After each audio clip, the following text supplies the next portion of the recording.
In football, the most dangerous space on the pitch is often the one you can't even see. It's this unseen battleground where matches are completely won and lost. We're talking, of course, about mastering the blind side. So what are we actually talking about when we say the blind side? Well, it's pretty simple, really. It's just the area that's outside of a player's immediate field of vision. But here's the kicker.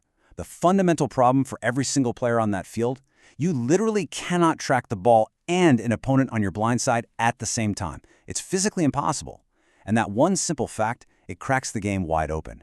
It creates these golden opportunities for attackers to just vanish and move unmarked, and, as we're about to see, for defenders to set traps and force some massive mistakes.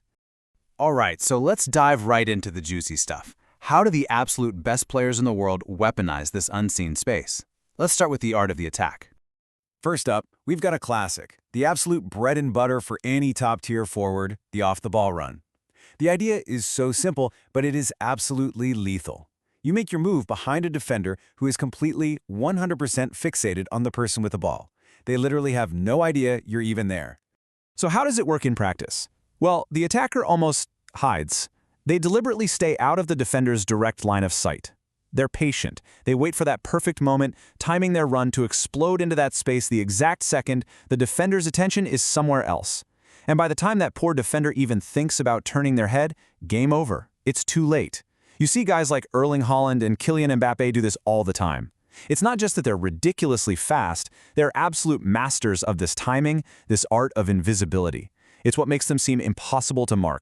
But listen, this isn't just a game for the strikers in the middle of the pitch. Oh no. The blind side is absolutely crucial for creating overloads out on the wings. And the number one tool for that? The wide overlap. Okay, picture this scenario. An opposing winger. He gets sucked in towards the middle, trying to help his team out defensively. That's the trigger. The moment that happens, your fullback is already gone, sprinting full tilt into the space that winger just left empty, right into their blind side. And just like that, what was a one-on-one situation is now a two-on-one. The whole defense is suddenly unbalanced. It's such a simple concept, but it's an absolutely devastating way to pull apart teams that are trying to stay all tight and narrow. Now, it's not always about these explosive, lung-busting sprints. The real artists of the game, the creative number 10s, they use the blind side in a much more subtle, almost sneaky way. They're not making these darting runs. Instead, they just drift. They intelligently float into the blind side of the entire opposition midfield, finding these little pockets of space where they can do maximum damage. And this is where it creates absolute chaos for a defense. I mean, think about it. When a player like Lionel Messi or Kevin De Bruyne finds that little pocket of space, what do you do as a defender? You're paralyzed. Do you step out to challenge him and leave a massive hole behind you? Or do you hold your position and just let one of the best players on the planet receive the ball with all the time in the world? There is no good answer. And that's the whole point. They make themselves invisible, and in doing so, they force the defense to break its own rules. All right, let's take this into the most dangerous area of all, the penalty box. This is where mastering the blind side separates the good strikers from the truly lethal ones, especially when a cross is coming in. This is pure predatory instinct. It's all about control.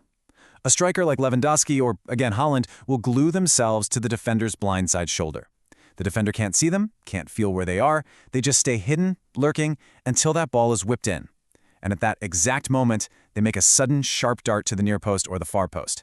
It forces the defender into this clumsy, awkward spin, trying to find them, but by then, the ball is already in the back of the net. Okay, so it's pretty clear how devastating the blind side can be when you're on the attack. But what if I told you it's just as powerful when you're defending? Yeah, let's flip the script and look at the art of defense. First up is the blind side press. Look, a normal press, where you just run straight at a guy, that's predictable. The player sees you coming a mile away. But when you press them from their blind side, that's a whole different story. It causes instant panic. It vaporizes their time to think, and even better, it forces them to move exactly where your team wants them to go. This idea is at the very heart of modern, high-intensity systems like gegenpressing. Think about Jurgen Klopp's teams. The second they lose the ball, the closest player doesn't just mindlessly chase it. No, they take a curved run to attack the new ball carrier from their blind side. That element of surprise is everything. The opponent has no idea the pressure is coming until it's right on top of them, and that's when you see the bad touches, the panicked passes, and the turnovers right in front of your goal. And you can take this even one step further. The really smart teams use the blind side to set up these incredibly clever pressing traps. It's all about deception. You make the opponent think they have a simple, safe pass available, but what they don't realize is that they're walking straight into an ambush. Let's look at a real-world example to see how this works. Here, a pass is played across Real Madrid's backline. Watch Barcelona's winger, Lamine Yamal. He doesn't run straight at the defender receiving the ball. No, he takes an angle, sprinting to press the defender from his blind side. The defender is totally caught by surprise. All his forward passing options are cut off, and his only choice is to go backwards to the keeper. It's a subtle but brilliant press that lets Barcelona just squeeze the field and pen their opponents in. But again, defending from the blind side isn't always about this frantic, high-speed chase. The most intelligent defenders, the real readers of the game, use it to anticipate the play and intercept passes before they're ever a real problem. This is pure football IQ. I'm talking about players like Rodri or Casemiro. They don't even need to make a tackle. They just position themselves in the passing lane, but crucially on the blind side of the player who's about to receive the ball. They're reading the passer's eyes, their body language, and the moment the pass is played, they just step in and take it. Look at this clip of Ryan Gravenberch at Liverpool. He sees it coming, steps in from the blind side, nicks the ball, and bam, a dangerous counterattack is on. Okay, so we've seen how attackers use it, we've seen how defenders use it. So the big question is, how do you stop it? How do you protect yourself from all these blindside threats and develop that elite level of awareness? Well, it really all boils down to breaking one terrible habit: ball watching. Look at the difference here. The ball watcher on the left, their eyes are locked on the ball. Their body shape is all wrong. It's square, meaning they can't see what's behind them. They're always reacting. Now look at the scanning defender on the right. Notice the constant shoulder checks, the open body shape that lets them see the ball and the runners? They're not reacting, they're anticipating. They're proactive, ready to deal with danger before it even happens. And the most important thing to know is that this is a skill you can train. That constant shoulder check, we're talking a quick glance over each shoulder every few seconds, it's absolutely non-negotiable at the elite level. Keeping that open body position is huge too, because it expands what you can see. And finally, you have to talk. Communication is your best friend. Your teammates can be your eyes, calling out those unseen runners you might have missed.